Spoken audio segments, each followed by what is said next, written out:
Here we go. 3, 2, 1. What up, what up, what up? What's going on, everybody? This is Dom Lewis here. Another episode of Philly Sports 444 Podcast. Thank you guys just for your support and staying on top of me when I'm not dropping episodes, so I appreciate that. But let me get into it.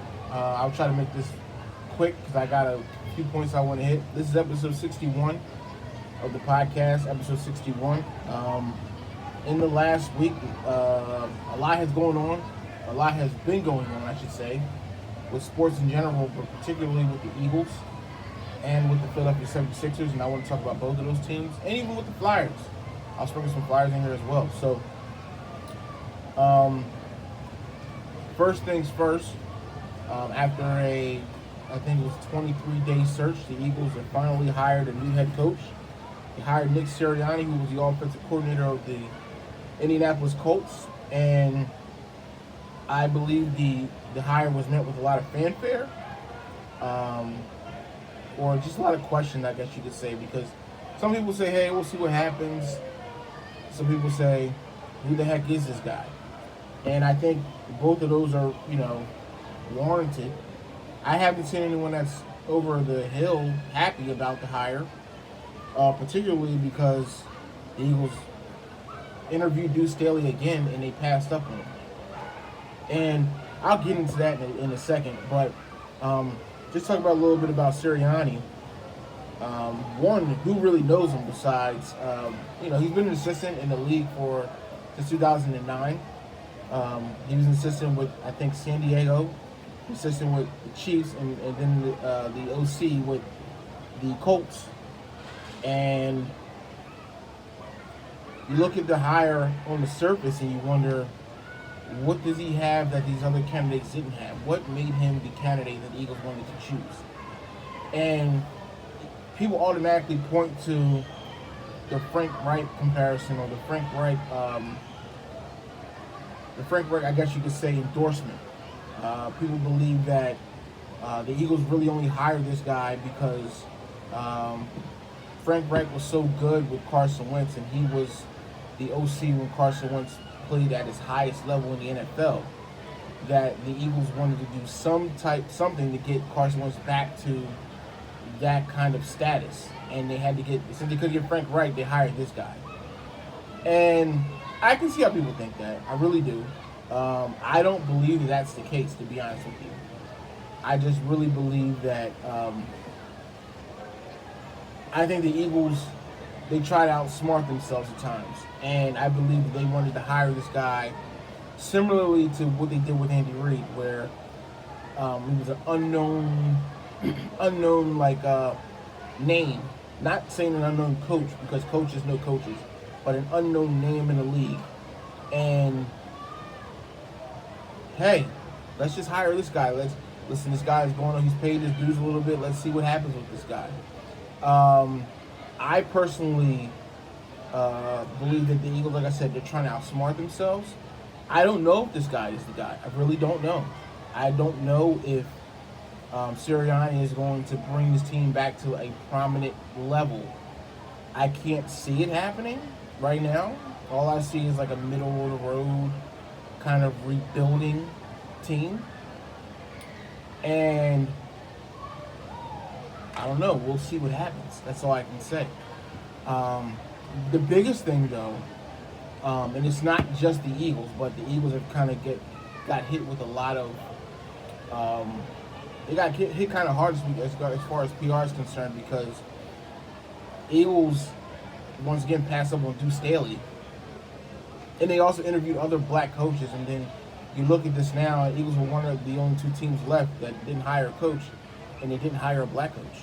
And it's the same thing happening again and again and again, where an offseason comes along, 8 coaches get fired, eight new coaches are hired, and none of them are black men.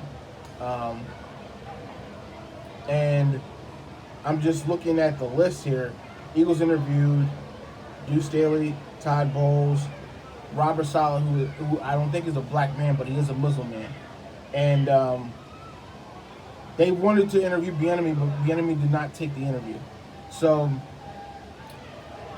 looking at that, that's like four, and that's not even telling who else they even tried to reach out to. But the Eagles right now, they go again, they hire this coach, and then the league looks bad again because there's no black coaches hired. And it's just a shame. It's a shame because these coaches are qualified, and they're not getting jobs. And Bieniemy, who we all thought was the I'm sorry, I'm looking at the game as well. I think Tom Brady just threw another touchdown, which is crazy. It looks like Tom Brady's going to play. He's going to be the first ever quarterback to play Super Bowl in his home stadium, which is amazing. It's just amazing what the guy does. I'll get into that in a second, but it's just amazing to see that. These black coaches are qualified, and they're not getting the jobs. And everyone thought Bieniemy was like the number one choice. He could basically choose any job he wanted because he was going to get interviews with everyone. And the word out there is that Bieniemy doesn't interview well, or there's another thing out there about something that he did when he was in college, when he was in Colorado, which is like, I'm like, how long ago was he in college? But whatever. It just looks like it's just another way to just sweep the racism under the rug. And it's a shame because it doesn't even, like, unless Bieniemy is able to take the Texans job, and unless Deshaun Watson wants to stay with the Texans, I don't know if he'll get a job this offseason. And I mean, he's not going to leave Kansas City. I mean, Andy Reid is going to keep him as long as he possibly can. But it's a shame. It's a shame that another qualified coach is not going to get a job in this league. Black coach, I should say. And it's unfortunate. I mean, I know right now the league is trending toward everyone getting the new, young, innovative head coach. They want the Kyle Shanahans and the McVays.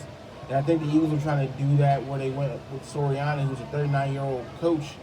He's only been coaching, he's been coaching in the league for 12 years, but he is a relatively young coach.